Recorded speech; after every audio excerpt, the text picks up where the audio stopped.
Hello family. I want to start today with a story that I see in my clinic almost every single week.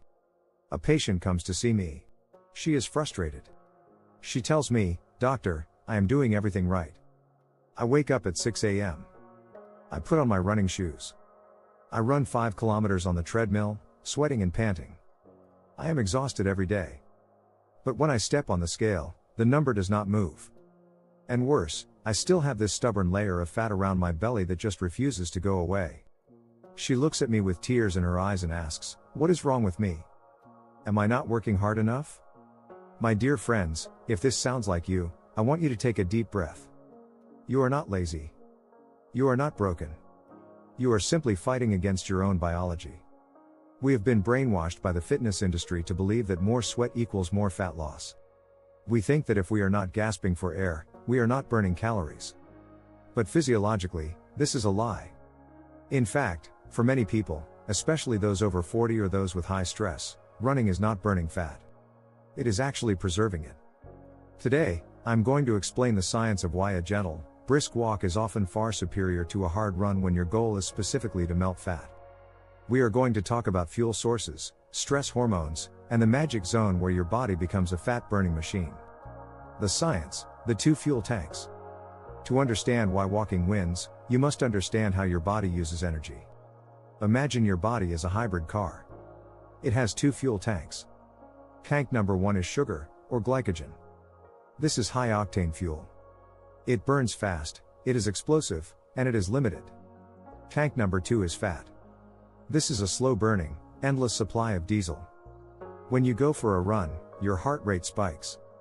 You are breathing heavy. Your body interprets this high intensity as an emergency. It thinks you are running from a tiger. It cannot wait for the slow-burning fat to break down. It needs energy right now. So, it switches to tank number 1. It burns sugar. You might see the calorie counter on your treadmill go up, but you are mostly burning the toast you ate for breakfast, not the fat on your hips. Now, look at walking. When you walk at a brisk pace, your heart rate stays lower. You can still hold a conversation. Your body feels safe. Because the demand for energy is steady and moderate, your body has the time to unlock tank number 2. It bypasses the sugar and starts burning pure body fat for fuel. In the medical world, we call this zone 2 cardio. It is the metabolic sweet spot where fat oxidation is at its highest. The cortisol connection, why running can cause belly fat. Now, let us talk about the hormone that ruins everything. Cortisol. Cortisol is your stress hormone. We need it to wake up in the morning, but we do not want it chronic and high. Running is a high-impact stressor. When your feet pound the pavement and your lungs burn, your adrenal glands release a spike of cortisol.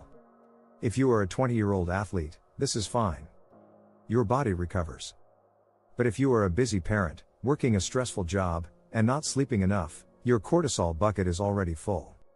When you add a stressful run on top of that, your bucket overflows. Why is this bad for weight loss? Because cortisol has a specific job. Its job is to protect your vital organs during danger. It instructs your body to store fat specifically in the midsection, around the liver and kidneys. This is visceral fat. So, ironically, by running to lose weight, you might be triggering the exact hormonal signal that tells your body to keep your belly fat as a survival mechanism. Walking does the opposite. Studies show that a walk in nature actually lowers cortisol. It switches your nervous system from fight or flight to rest and digest.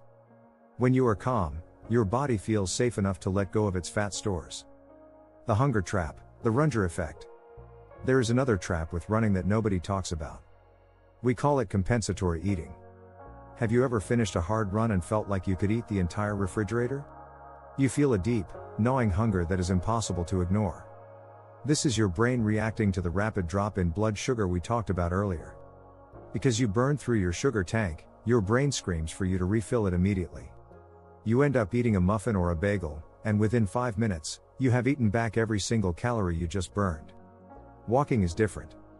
Because walking relies on fat, which is a stable fuel source, it does not crash your blood sugar.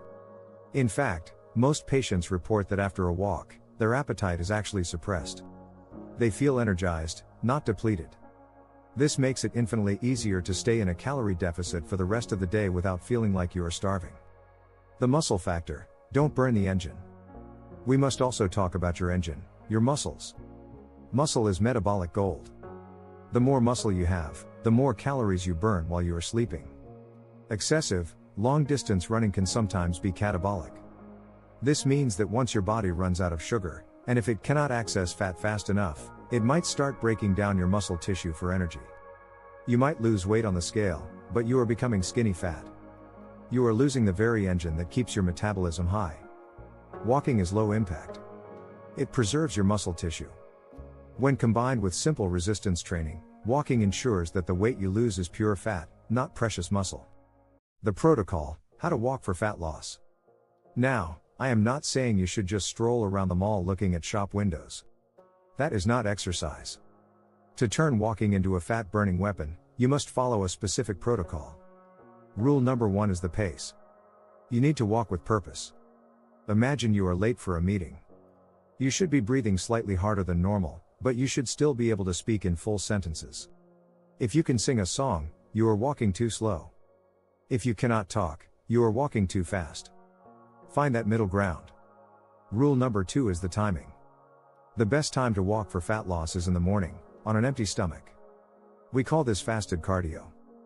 Because your insulin is low from sleeping all night, your body has no sugar to burn. It is forced to go straight to the fat stores.